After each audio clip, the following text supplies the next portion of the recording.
John Mayer over here. Little John Mayer, little John Mayer. I was waiting all day and night for you. I didn't know if it was just a solo session or what. All day. I said 11:15. I'm 8 minutes late. I had put my stuff in my carry-on, and my microphone and my what do you call it? My headphones got all fucking tangled. You ever get that where there's like knots within knots of wires? And it took me like 5 minutes to untangle. I was getting really pissed. But nevertheless, I am here. I am here. I am late, but I am here nevertheless. So, this is not a good look based on your conversation on the Brilliantly Dumb show. For what? Who was late? Who wasn't late? Oh, there's a difference. Bob was 20 minutes late and was blaming me for it. I'm blaming myself. I'm holding myself accountable. That's what I do here, you know? Oh, okay. Gotcha. Well, I've got absolutely apples to oranges. Nothing planned for today. I've been extremely busy. Do you have anything? I mean, well, I guess we're gonna have to go a little solo on this one here. What's it called? Well, let's start off real quick before we get into sports. You took a trip to Canada. You went to a wedding. You saw your buddies. How was that? Because from the Instagram, you look like you were having the time of your life. You had a great haircut, and you just went out and partied. It was fantastic to watch via social media. It was very fun. I always enjoy going to the motherland, to Vancouver, and visit the boys. I got a group of friends that we've been friends with since high school. So going on, I mean, we graduated in 2004, so it gives you kind of an idea. Well, this is a long-term friendship group that we got here, and that was good. I was in the wedding party, so Saturday was a write-off. It was like start to finish. We started like 11 o'clock. Went to my buddy Batista's house. He was getting married. They got the whole spread, all the cold cuts, had some drinks, had some, some time to catch up, share some stories.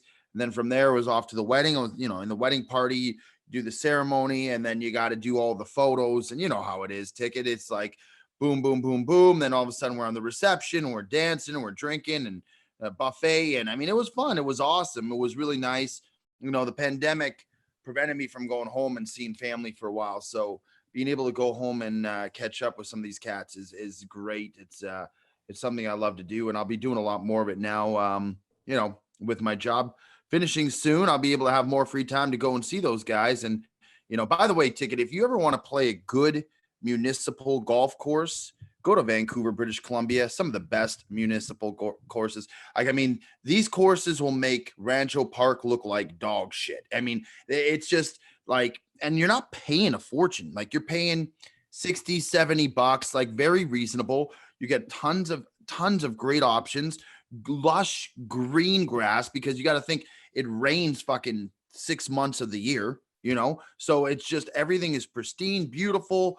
Muni courses are great. I came to California thinking, okay, if we're going to have weather like we do in California and LA year round, I'm going to be in for a treat.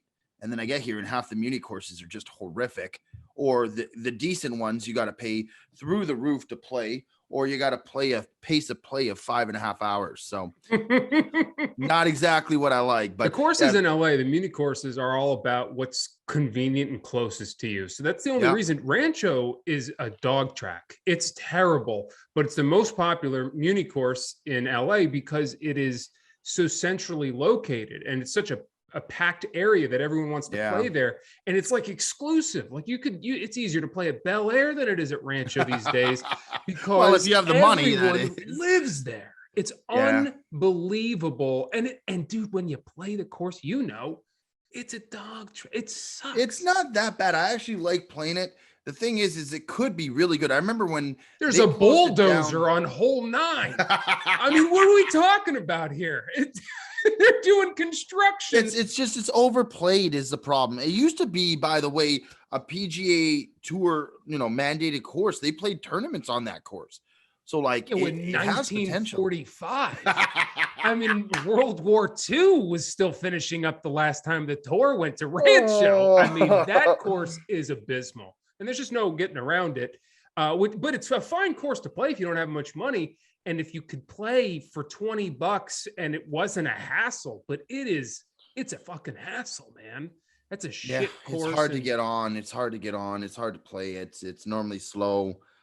I'm telling you, LA, I gotta join. I gotta amp up the sponsorships or the ads or whatever I gotta do to get enough money to make to join a country club, because then that will open up a window of opportunity that I've never had. Beverly Imagine being a Wilshire, Scott, member, it's got your Wilshire. name written all over it. Where's that? The Wilshire Country Club. Yeah, I know. Bob's thinking about making the plunge this year. He's been saying it for a while now. I'm just waiting for some action to be taken. I mean, that's it. Ticket will be on the next plane ride over as soon as Bob joins. Well, how does that work? So if you become a member, do you get to bring your friends, or can you only play with other members? I think you could bring members, but they pay as guests. So, but you put it on Bob's tab. Yeah, Bob would take care of it. Put it on the burger account. Put it on the Bob Does Sports account right now. I'm just showing up on days he's not even there. He's like at the Masters, and I'm just like, yeah, put that on the burger account. I got a 945T.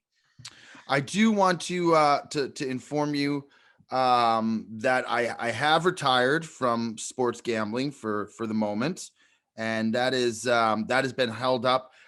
The first week, by the way, Ticket, in a long time, I can say not one single wager was placed. I didn't even open up my book. I could have swore that didn't you bet on March Madness last weekend? Mm-mm. No. Hand to God, I know, because I was seeing the field so good and I was staying away, and these games were hidden left, right, and center. I would have made, off of Villanova alone. I would have done very well. But Villanova is the gateway. You place your Villanova bet, but then you start looking at the board, and now all of a sudden you're betting on the NIT championship, and you're like, "Oh, I love this Texas A&M team. I think they're going all the way." And then it's not a single. It's the gateway drug. Not a single wager, not a single penny was placed. I mean, I did have a lot going on this weekend, so that was, attributed to not, making it a little bit easier for me, but not a single wager, Tick. Not a single. I'll say you made we gotta no see how wagers. long it lasts. You made no wagers, and you were a lot more present in the group chats, and you were a lot easier to get a hold of. I mean, you were much more present in another country. This gambling is ruining your life as far as keeping up with your friends. As far as keeping up with your friends, I heard from you way more in the group chat, and then I think we talked a little bit last weekend about some of the games, just talking about them, and you were present. I could tell you were really seeing me. You were really listening. You sound like normally I'm a freaking, like I'm untouchable, that I don't even reach out. I'm just. I used to think you were busy at work. Somewhere. Now you were just busy gambling. Oh yeah, I am also busy at work. They extended my time, so I got another 2.5 weeks to go. I was supposed to be done tomorrow. I thought they extended you one more week. So I thought you only had one. We got extended more. I shouldn't say it got extended. I agreed to the extension. Right. Really, here's my rationale. Okay, I'm never going back there again. It is what it is. A couple more weeks. It's not like they're not paying me or I'm doing a pro bono. And Bob's gone the whole month. This guy's traveling like I don't think he's in LA at all. So I would just be sitting around doing whatever. Now the 1 week it will hurt because it's during the Masters, but you know what? They've been very good to me. And Tick, I'm a loyal guy. And the way that I see things is, you pour your heart out. I can't talk right now, but you pour your heart out. And, bottom line is they were good to me when I needed them. Now they need me, and I got to return the favor. And it's only a couple more weeks. And then, then I get to ride off into the sunset, and, a lot of exciting things on the horizon. And I finally broke the news to my parents. I think they were the only people, this side of the Mississippi who didn't know that I was resigning. Nice. Well, they listened to the show though, didn't they hear on the show? I don't know how often they listen. I have a couple buddies. I know my brother listens. I know Bears all listens to this show. Because we've cut things out in the past because you're like, hey, my parents listen. And I think the siblings listen to it. I don't know to be exact, but listen, I got nothing to hold now. I'm a free man. Yeah. I'm an open man, open book, wager free. Cutsy's going to be job free pretty soon, I'm living life in the sunshine, not in the shade. Now, if Wolfgang comes up to you in 1 week and says, hey, we'd love for you to stay another 3 weeks. I will be telling him preemptively to kick rocks. So you're loyal, but to an extent, you know, I'm you're not loyal gonna- to a reasonable account. Like they Right. got to hire new people, which are coming in. I'm going to help train these people. And then, you know, it's the passing of the torch. I'll be on my merry way. I'll make sure that I get in very good with these people so that when I frequent the restaurant, they know who I am and return the favor. But, you know, like you would say I'm a loyal guy, right? I think look out you're for the people most that are in loyal. my You're the corner. most loyal guy I know. I was absolutely Really? You probably. I think, yeah, you are a man of your word and always been good to me. We know this. Wow. We're gonna have to put this on like a little reel here. That means a lot, Tick. Well, I do say, like, people, if you're in my corner, I will fight for you to the death because you're in my corner. You're my guy. The second you're not in his corner, if you're not in my corner, watch out, because I will come lashing with thousands of fucking teeth ready to with the might of 1,000 men. Yeah, it's true though. I mean, hey, listen, if you want to hear Cutsy get shit on 24/7, you go to the Brilliantly Dumb podcast. I'm here to give the man his roses when he deserves it. And when it comes to loyalty, A1, the number one most loyal guy I know, probably the most loyal friend I've ever had. All the things. Oh, Tick, that's a heartfelt moment on the podcast. Absolutely, and it's well deserved. That being said, you totally stabbed me in the fucking back the other day on the live. What did I do? Oh, you called me out. We were on a live and I'm doing a shotgun of a beer. And Ticky goes, oh, we didn't see the remnants of the beer can, as if I left half the can left over. I want to say, I still think I'm right. So I called you out. All I did is I called you out and I showed the can in the sink that there was nothing left. And by the way, the followers, they came at you like piranhas. Followers ate me alive. I've been between the follower and a good live. I tell you I've been in a dark depression since, you know, fuck ticket ruined the live. Get out of here, Ticket.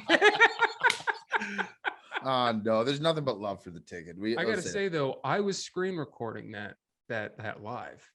Did you have it? You should send it to the group chat. I have viable evidence that supports my theory. No, but I went back and I showed it. I don't know if you were just getting more focused on the bombarding of the comments coming at you. No. But I went back and showed in the sink the can was empty. Now let me tell you, nothing to lose here. If I'm going to shotgun the beer, I'm going to shotgun. Let me tell you my theory here. I have the evidence. I've reviewed the game tape over and over again. Okay. Oh my Lord. When you finish your shotgun, you carefully place it over somewhere. Now, when you come back later after I called you out to show me the evidence, you show us a crushed can. 2 different cans. No, I crushed it. 2 different cans. No, that is ridiculous. 2 different cans, my man. I will bring this fucking laptop over and show you that there's only 1 crushed can of Corona over here. If that'll settle it for you. With that, afterwards, it's fine. We can do it afterwards. Hey, listen, you could have whatever disposed makes of the evidence. We're coming onto the crime scene way too late here. It's been tampered with. I just want to say, if you take a look at the video I got, I'll send it to the group chat. I'll send it to the public eye.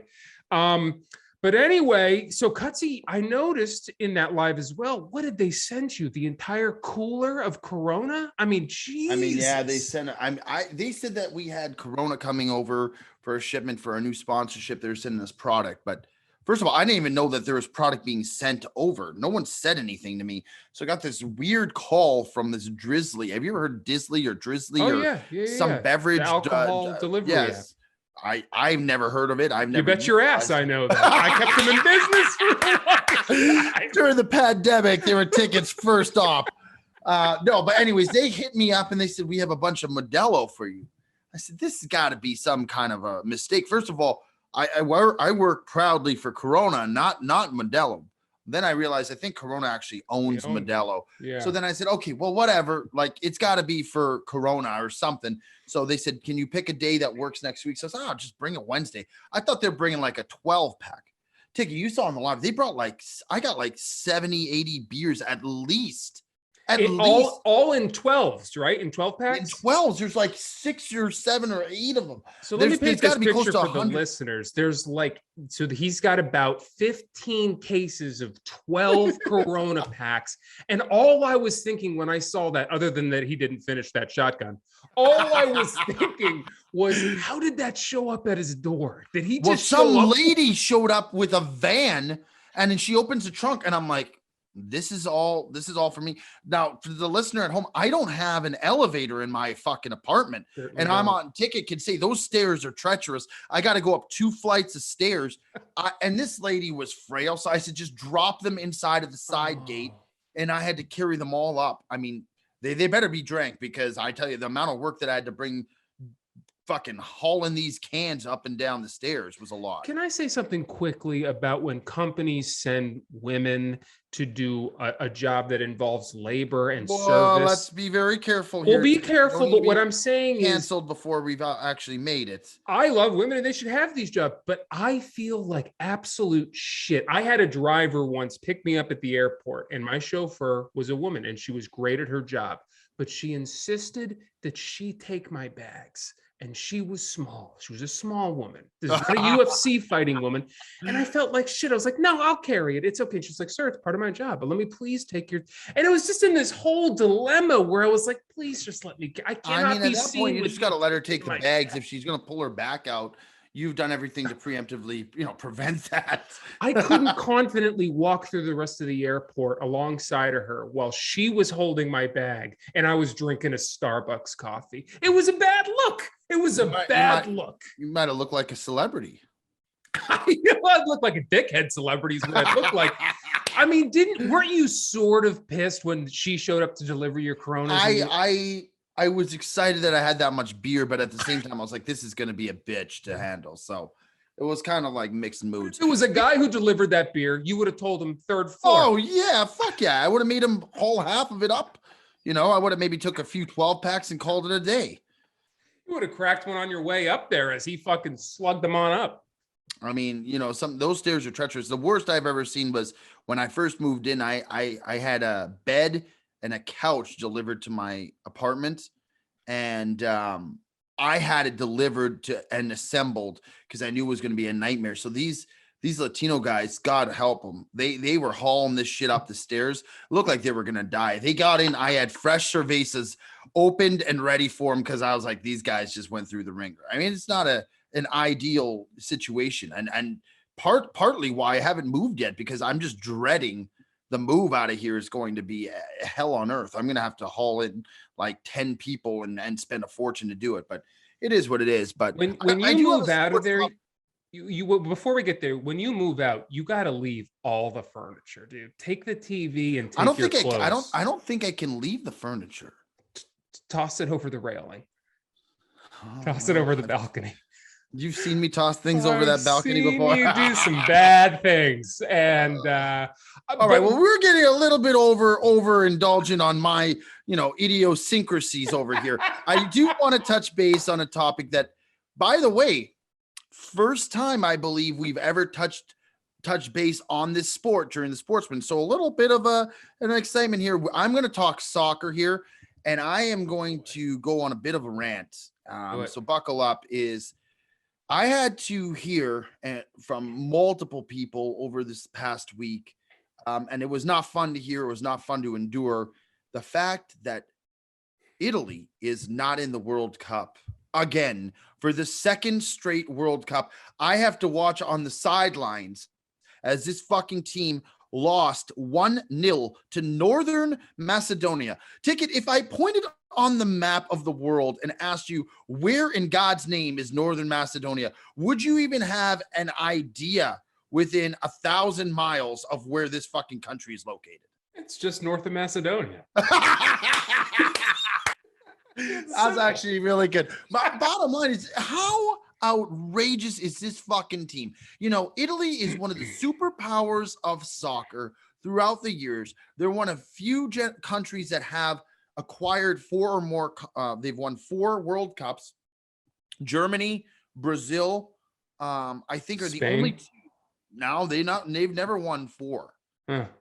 I think it's Italy, Germany, and Brazil are the 3 countries that have won 4 or more World Cups. Now we can go back and look it up. Yeah. But bottom line is they are a powerhouse in football, soccer, which they call football. Mm-hmm. And the fact to miss 2 consecutive World Cups in a row as an Italian descent, it is demoralizing. It is embarrassing. And quite frankly, they ought to be ashamed of themselves. because that is so pathetic. And they have had a history of getting into World Cups or Euro Cups that they don't take it seriously. Like these matches leading up until the tournament, they will just kind of fucking hang around. And before you know it, they need to win the last match in order to proceed. And sometimes they do, sometimes like this time they don't. And it's like, this team just won the Euro Cup. They just won the Euro Cup and they're now out of the World Cup. I mean, I don't know how much you follow soccer, but I love international football. I love watching it and cheering on my country, which is, I always root for Italy because that's my background. It just sucks. Now, on the flip side, what did make up for it is my home and nation land, Canada, has made the World Cup for the first time in like almost, I think since 1980 something, I think 86 or 80s, the first time they've made it. And I will be welcoming them with open arms into a tournament that they probably will have no chance in, but very, very exciting to see. A huge moment for Canadian soccer to see them go and make it. And so it was just a tale of two halves, like between just being devastated between the Italian thing and then watching and seeing, Team Canada make it. I wonder your take. Do you care much about soccer? Do you follow any of the leagues like the Premiership or La Liga, or do you watch international soccer when the World Cup comes on or the Euros come on? Like, do you care much, Tick, or is that kind of out in left field for you? I believe the Canadian women are usually pretty good, I think. They are, but I'm talking about the men. Yeah, no, I know. I do. I've recently gotten a bit of an education. My uncle here in Charleston, he loves to watch all that stuff. So I've sort of, when the Euro Cup was going on, sort of learned all the different leagues and whatnot. But I can't say I'm a diehard follower of soccer or football, but I know you are. And I want to ask you a question about, there's something about you would say you're a proud Italian man, right? From Italian heritage. Right? Yeah. You're proud of where you're from there, right? Yeah, I'm proud of my ethnicity. Italians, I've noticed in America and Canada, have a connection with Italy, unlike every other person who's descendant of something does with that country. Like I'm mainly Irish. Yeah, sure. If Ireland's there, sure, I'll root for them, but I don't really give a shit. And Germans often don't either. But Italians in America and in Canada have a deep connection with Italy. They try to represent that country the best they can. Mm-hmm. The food is a big part of their lives, even if they live here in America. And I'm just curious, do you feel that? And where does that come from? What do you think makes that so special about Italians over here and that connection to the football team, the country, the food? What do you think that is? I don't know. It's kind of like you embrace it as, I grew up with a predominant, Italian friend base, very similar to myself, my friends, my parents, the people that they associated with, the people that I played hockey with, they were majority, and I went to school with, majority of them were, Canadian Italians. So growing up, I always watched the games. It kind of was like preconceived. It would just happen at an early age. And so you really, it's like Canadians with their hockey. We love hockey. It's like Americans, I think they associate that with basketball. The Team USA basketball is like something else. It's just something that you bring up. So, Italians, soccer for them is life. That is the be all and end all. So, it doesn't happen often, but every 2 years between the Euro Cup and then every two additional years for the World Cup, because they each happen every 4 years, but you get a span of every 2 years, you get in a tournament. You tend to follow that and root on for the team. And we would meet up and there'd be like a big viewing party and we do, cold cuts and charcuterie boards and pastas and we make a whole day out of it. And then when Italy won the World Cup in 2006, I think it was 2006, they won the World Cup. What a year that was. Or maybe, 2006, I think it was. Anyways, bottom line is when they won the World Cup, it was like a party. There's all the Italians. There's a main street in Canada called Commercial Drive, and it's just predominantly Italians. And it's just the street closed off. They had a parade, like people are going nuts. It's really cool. It's a lot of fun, So I don't know if that answers your question, but well, would you say also a large part of your education with football happened when you were studying abroad in Switzerland? I was already into soccer at that point, but yeah, I got into it a lot more. Yeah. The Champions League is what I watch. By the way, you know who is? You'll never guess this. Someone that you and I both know, who's involved in the content, who is a massive Champions League and Liverpool supporter. Saquon. No, this young man. I don't think. No, it's not celebrity. Someone that we know more personally, who was involved. Who was involved with me, Bob, with you. Well, not so much you, but like who's involved. Perez. Yes. Yeah, he looks. He's the a type. die-hard Liverpool fan. I came over and they were having a Champions League match. He would not sit down. I was like, Perez, you're up 2-0 on aggregate. There's 20 minutes left and you're playing in Anfield in Liverpool. What are you worrying about? He would not sit down. He said it to me, it's shocking. He said it's his favorite thing to watch and that he is the only times he's cried in his life has been over a Liverpool soccer match, which is absurd. No? That's an absurd statement. I mean, people must have died in that man's life for these big, challenging life moments had to have happened to him. But yeah, soccer is great. I don't think we get the coverage. We don't give it the respect that it gets. No. When you go to Europe, that's all anybody cares about. You know what I mean? That is the be all and end all. But I've tried to embrace. Talk about soccer there's a small team here in Charleston called the Charleston Battery that I've tried to go. I've wanted to go to the Battery. It's another term that's only used with soccer typically. The Battery and the club. But I just can't get into it. It's kind of like you talk about with baseball playoffs. Like when the World Cup and the Americans are in it, I find it to be exhilarating. I learn all the players' names. Yeah, I can watch a full 90-minute game plus additional time. But when it's just these other leagues and I have no connection, I don't know. I just don't. I can't. Yeah, and I feel guys sprint around a massive an opportunity to bring it up on the Sportsmen, and we don't talk about soccer too much. So we don't. But that was an atrocity, and that was terrible. They should be fucking ashamed of Now themselves. we have the Final Four coming up. All right. And we got a massive matchup with Duke and North Carolina. And then on the flip side, we've got Kansas and we've got Villanova. Who do you like, Tick? What do you think? Who's your horse right now? If you had to pick one team that you see can go all the way, because all the fucking teams, by the way, Arizona, they can go to hell. Gonzaga, that team is just, Bob sold them on the other podcast. The only reason I'm not more chapped up about it is because, like I said, I was wager free this week. So you know what? I didn't care too much, but otherwise I'm sure Arizona would have cost me at least a little bit. But what do you think? Who do you like this week? Yeah, UCLA shit the bed for me. That was pretty disappointing. Especially when they had the game late and they just threw it away. I looked over to my cousin and I was like, they're going to blow this. They were up 3 with like 2 minutes left. So they lose this game. Were they really? Yeah, they're up 3 with like 2 minutes left. And then North Carolina just shut them out. That guy Beckett, whatever his name is. He is unbelievable. That guy can just take over a game. He reminds me of PJ, who's the guy for the Raptors? Just like he plays center, but he's small.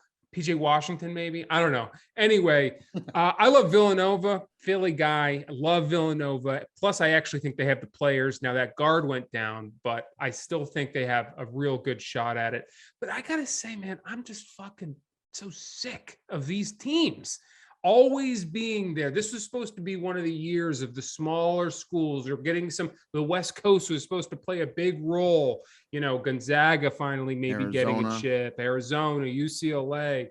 And now we're left with these same 4 fucking teams we're always left with. And it's just disappointing. Another Duke, North Carolina game, another one. I think North Carolina, if you looked at them halfway through the regular season, you would not have thought they were here. They're on a magical run right now. They've really turned it around. And they got a good until the end of the season, they were not that good.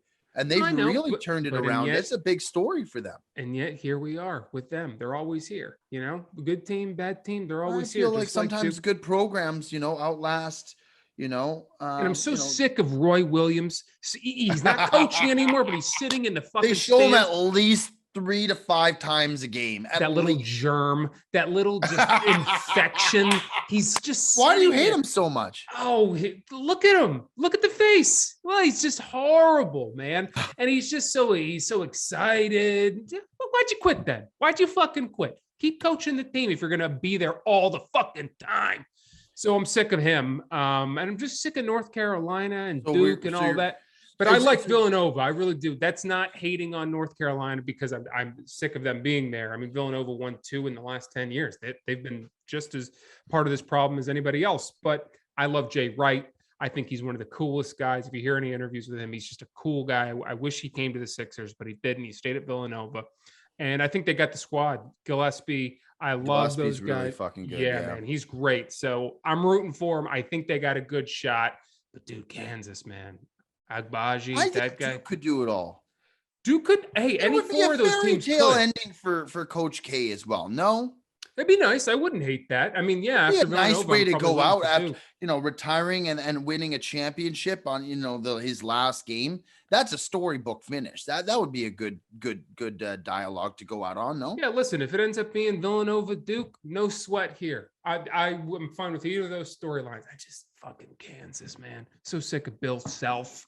That's another guy. Just leave. Just go. I'm sick of you, man. What about you? Who do you like? Who do you think is going to win if you had to place a wager? You're not gonna. But I'm not. By the way. See. But yeah, no, you're not. My goal is to somehow, some way try to last until football season.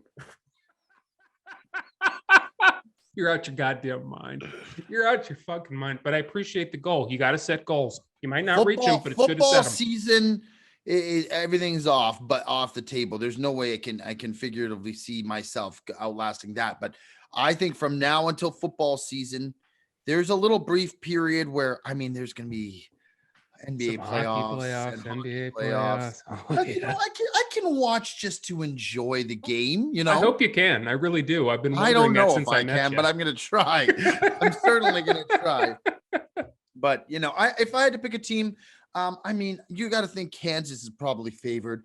Give me Duke. Give me Duke to finish off with Coach K on a last minute storybook Cinderella finish. Just a magical way for him to end what is one of the best careers in basketball and then in NCAA AA basketball. So yeah, give me Duke. Nice. Me Duke, I think. Yeah, now, I think they got a real shot too. I also wanted to ask you, are you following along about the Masters at all? Are you excited about the Masters? Because that's right around the corner. There's rumors that Tiger Woods is playing in this next tournament. What are you excited? Do you think he plays? Like, how do you think that is for the game of golf? I personally think even if he doesn't play well, just for him to come back and be there is iconic for the game, and I think will add a lot of allure to the tournament. But what do you think? Who do you like? What are your thoughts on the Masters? Are you excited? No.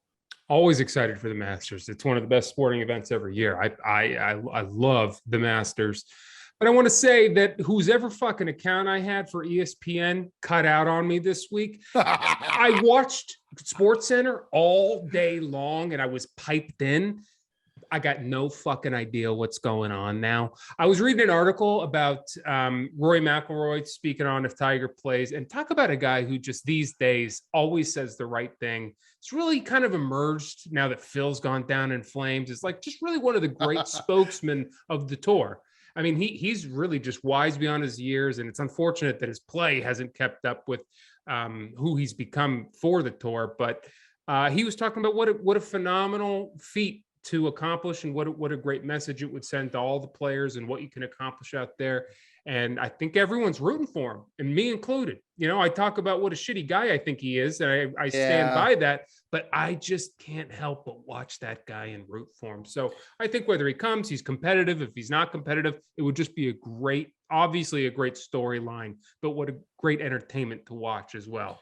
The guy, you got to think too, whether you like him as a person or not, there's no doubt he's definitely changed the game of golf. He's had an impact unlike pretty much anyone else on the game of golf. Maybe you look at Jack Nicklaus and you look at maybe Gary Player, a couple of these guys Arnold Palmer, of course, but the impact that he's had on the game and he's done it for so long is pretty wild. And what's interesting to me is I had no idea that he almost lost his legs. I didn't realize it was to that extent.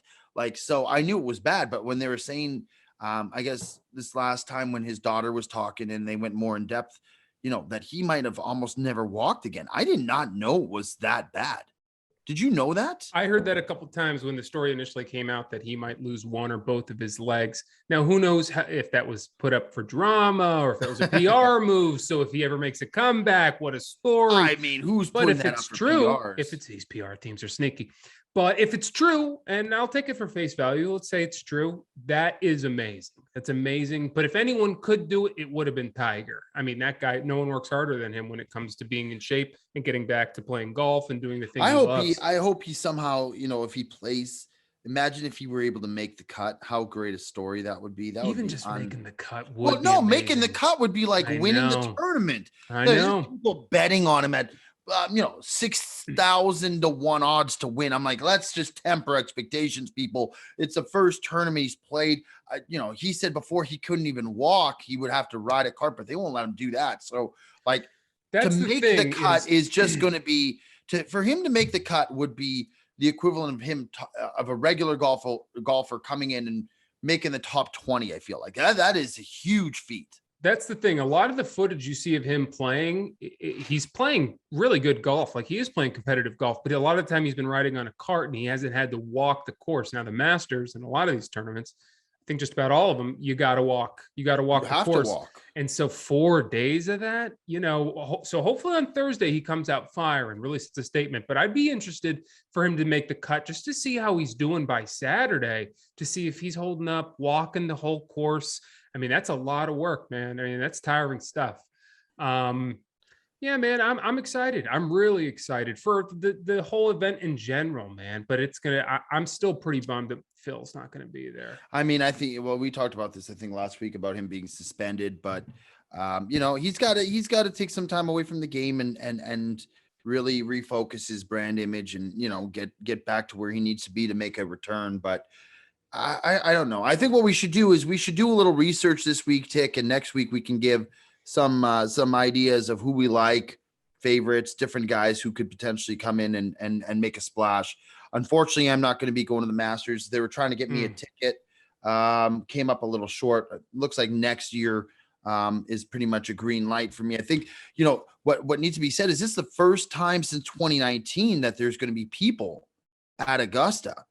So, like, it is going to be mayhem. And then you factor in the fact that Tiger might be playing, which it looks like is going to happen unless he he drops out last minute.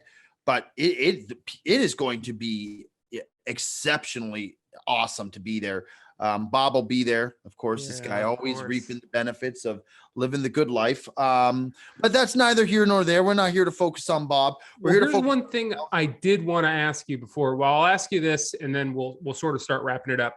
The one story that I did follow, and I already brought up women and should they have these jobs.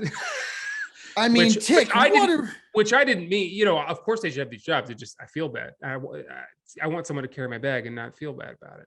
But of course they should have these jobs. I equal rights and everything. Where are we going with this, Tick? Have you heard this story about the NFL about how every team now has to hire a minority as an offensive assistant coach? Did you hear that story? No. When did this come about? So it's become outside of the Rooney Rule, not working that well. They've mandated that now every team has to hire a minority assistant offensive coach. Now, why which offensive? I thought was that's exactly my question. Why offensive? Why does it matter? Put them on special teams. Why does it make a difference? Put them on water.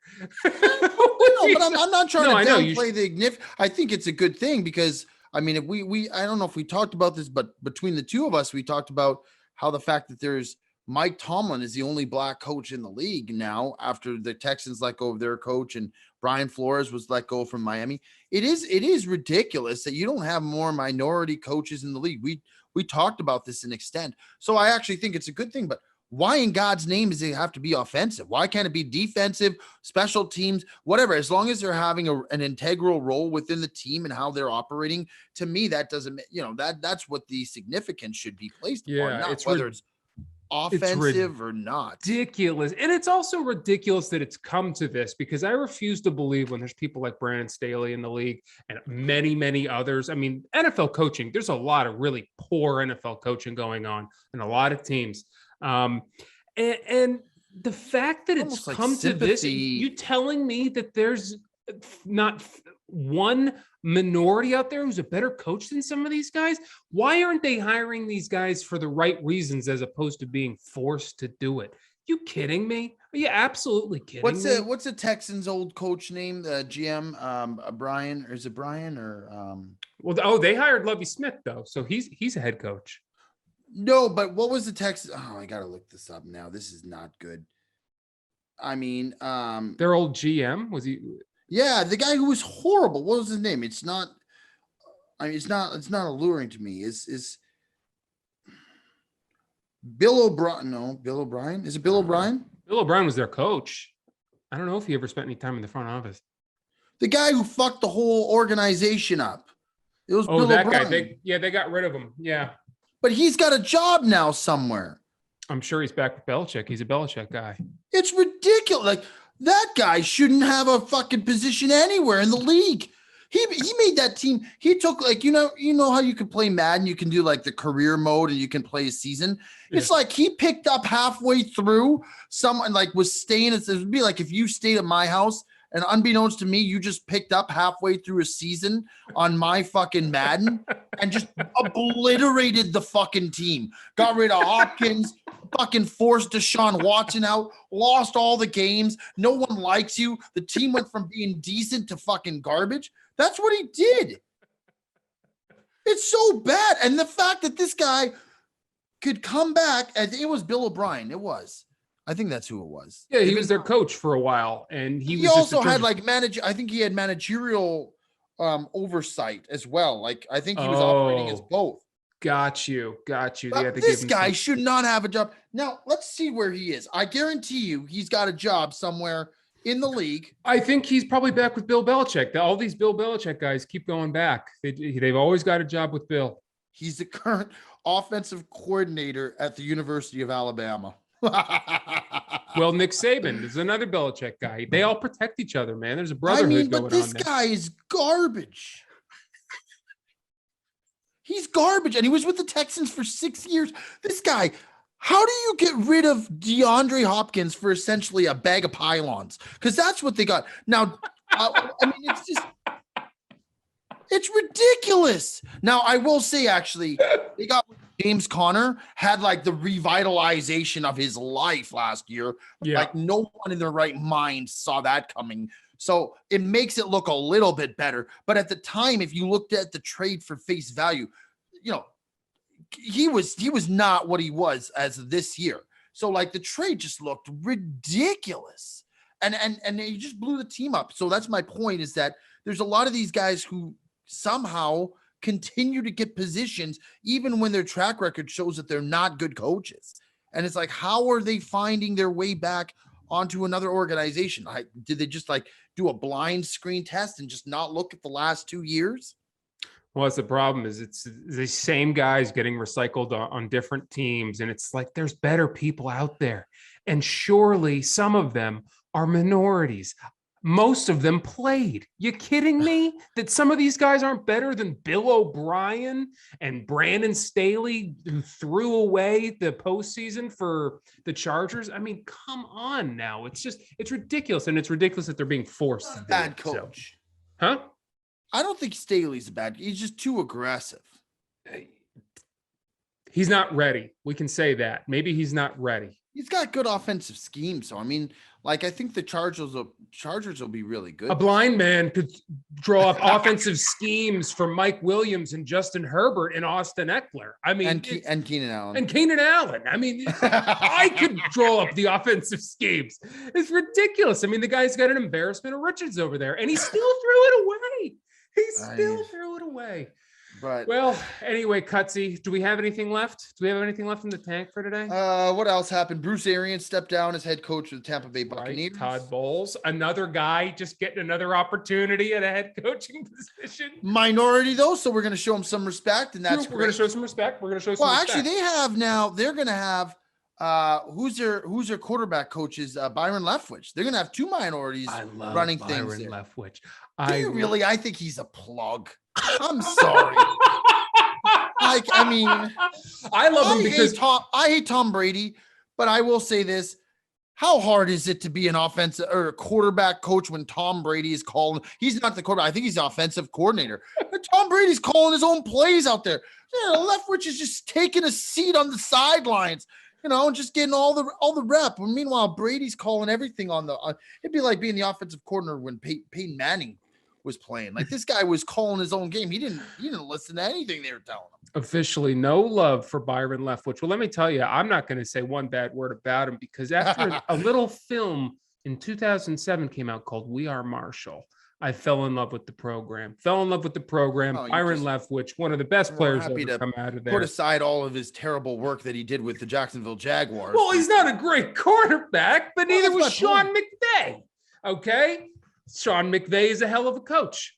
Yeah, well, okay, maybe I'll turn a little bit of I agree with you. Sympathetic edge to him. But Byron Leftwich, he looks like he doesn't know what's going on half the time. They'll like pan the screen to him, and he's got this dumbfounded look. Looks like he was just placed in the center of the field. He doesn't know what's going on. He woke up from an hour-long nap.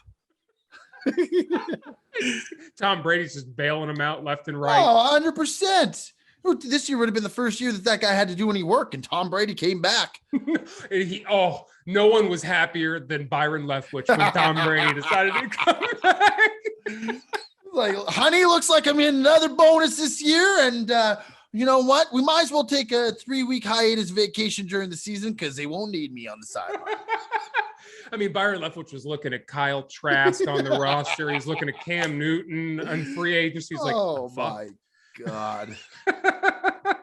Good to know some people get bailed out, but no, you know what? I think we made the most out of this episode. I'm trying to think what else. Hockey playoffs are coming up. It looks like the Canucks aren't going to make it again, which is just sad. I mean, it's just fucking devastating. You talk about a city and a franchise that deserves more. It's the Vancouver Faithful. You got to get a basketball team back there. Well, I would love to have a basketball team. We had the Grizzlies, and fucking David Stern took them and threw them away. Then we would make the pilgrimage over, me, Barisol, and the guys. We'd make a pilgrimage over to Seattle. It's only a 3-hour drive. And we watched the Sonics. They had Durant as a rookie. Things were exciting. Oh, no, we're going to take the Sonics. We're going to move them to Oklahoma City. So then the only time we could ever watch a game was we had to fucking make a haul across 2 states to go to fucking Portland and watch at the Moda Center. It's like a fucking whole day of driving, 5.5, 6 hours of driving to watch the Portland Trailblazers take on the Washington Wizards. Vancouver's just doesn't have ready for a team. I mean, they're ready for a team. We are. Look what Toronto is great. Toronto got the franchise the same time Vancouver got our franchise.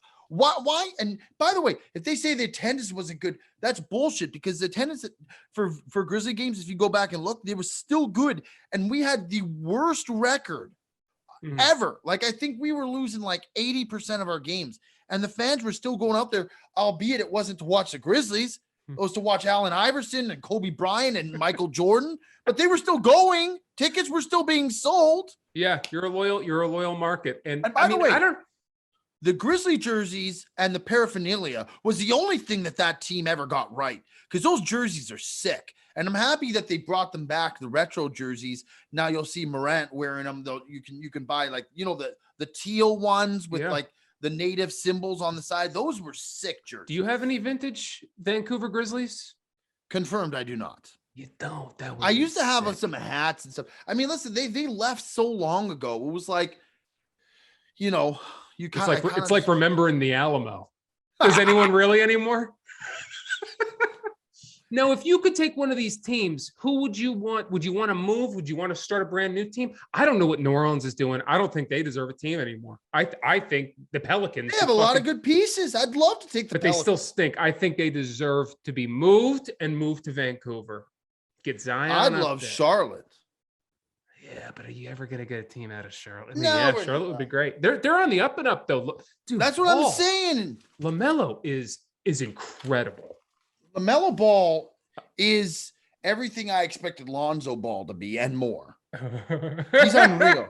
Lonzo Ball was a flake. Absolutely. He's turned into a decent player, but he's nowhere near what he's people come thought back, but he like would be. He was the second pick overall from UCLA? Yeah. It was bad. My God. Who was the first pick that year? I don't even remember. I don't know. I don't know. Ball was big. We got to be better when I hold us to a higher standard. Question. Oh, was it Markelle Fultz to the Sixers? I think it was, which was even a bigger flop. Some of these drafts just don't have it, man. How do these guys get it so wrong with some of these players? And it's always the same organization. Here it is. It was a 2017 NBA draft. First draft overall, Markelle Fultz to the 76ers. What were you guys doing? And Jason Tatum's in that draft too. Then was Lonzo Ball, second overall. Jason Tatum at number 3. Yep. You know who number 4 was? Another great player. De'Aaron Fox. Oh, I love De'Aaron Fox. I know Sacramento. You do. Dying. And number 6, Jonathan Isaac. I don't know who the fuck that is. Number 7, Donovan Mitchell. You could have had Mr. Mitchell. And then you had not even 7. Mitchell was 13th overall. Adebayo was 14th overall. Jared Allen 22nd. Could you imagine Jason Tatum with Ben Simmons and Joel Embiid? I mean, that would have been insane. We were so close. Donovan Mitchell. We're going to take Donovan Mitchell. You wouldn't take him on as a guard? No, of course I would take De'Aaron Fox, Donovan Mitchell. I'm just saying, I remember that we were kicking around Lonzo Ball, Jason Tatum. Well, Lonzo Ball was not the answer, but imagine Jason Tatum. And Markelle Fultz, and we went with Markelle Fultz. Oh, my. One of the biggest flops of all time. The guy got to us and completely forgot how to shoot. I mean, he didn't even play. I don't think he played. And then you know what? He's kind of had a little bit of a resurgence with Orlando. Then he got that big injury. He got hurt immediately. I know, but he showed at least that he had some competency. Yeah, I mean, he saw a psychotherapist, I think, and got his head straight and figured out how to shoot, and then he got hurt immediately. He did get a contract. Terrific what we saw to him in the fucking. I mean, imagine Jason Tatum with Joel Embiid and Ben Simmons. He'd still be there. Might have panned out because we wouldn't have asked him to do as much. You wouldn't have needed him to score nearly as much. He could have just played defense and done his thing. You guys probably would have had a ring by now. Maybe we would have. Maybe we would. I mean, you like to think this is a superstar player on the Boston Celtics, their absolute go-to guy and one of the more prolific scorers in the NBA. I know. I'm sorry, I didn't mean to add salt in an open wound like that. I didn't even know the Sixers had the first pick overall that year. It just kind of fell into place that way. So. I don't love thinking about Markelle Fultz. It's something I've swept under the rug in my mind. It's a suppressed memory. And how pissed were you that first year he came? You must have been just livid. I was even more pissed the second year. It's like, again, this guy's not playing. This is unbelievable. What's wrong with his shoulder? He was getting shoulder injections. Oh. No one could figure out what was wrong with him. And John Calipari just was laughing as he just left it. Thank God. Oh, all right. Well, I think we're about out of steam here, huh, Cutsy? When we're talking about Markelle Fultz, it's time to pull the plug. and should the Grizzlies move back to Vancouver? Oh, yeah, we are clearly not prepared. That being said, I think we actually put together a decent little episode there. I think we pieced something together here. I really do. I mean, yeah, it looks like it's going to look like, like a bionic man walking out of there just piece by piece. But I think we did something half decent. We got some good topics. I'll have to edit out some of the stuff about women, I think. I mean, well, I'm just going to put on the record, Joseph Cold Cuts DeMar does not prohibit any of the big tickets, thoughts, feelings, or endorse his ideological beliefs. If I put this out unedited, it's going to be like that live all over again. Fuck Ticket. This guy's a fuck. This guy's a fraud. There's a lot of guys out there who don't like the big ticket. That's for sure. Well, I lost a lot of people money. What do you mean you lost a lot of people money? You haven't done the ticket predictions in months. Yeah, but I lost a lot of people money, and I started getting some bad messages, and I was like, maybe I shouldn't be doing I this. mean, that's ridiculous, Ticket. The fact that you would think like that has no correlation. You put a pick out that you like, they're willingly putting their money behind it, and they're taking your word. You're not putting a gun to their head and placing the bet for them. And by the way, if they're making a wager that big that they're losing and then blaming you, that's fucking ridiculous. Yeah, but it did happen. I'd like to see the Ticket get a little bit more involved on the Instagram platform again. Could happen. He's got to find a new avenue. It's not the sports betting. He's got to find something else. All right, buddy. Well, that was another good episode. We sort of didn't have anything prepared, but we pieced something together. Always fun. Always is. Love seeing you, buddy. Glad to have you back in the old US of A. He's Joey Cold Cuts. I am the Big Ticket, and we are the Sportsmen. Love you, Tick. Till next week, folks. Love you too, buddy.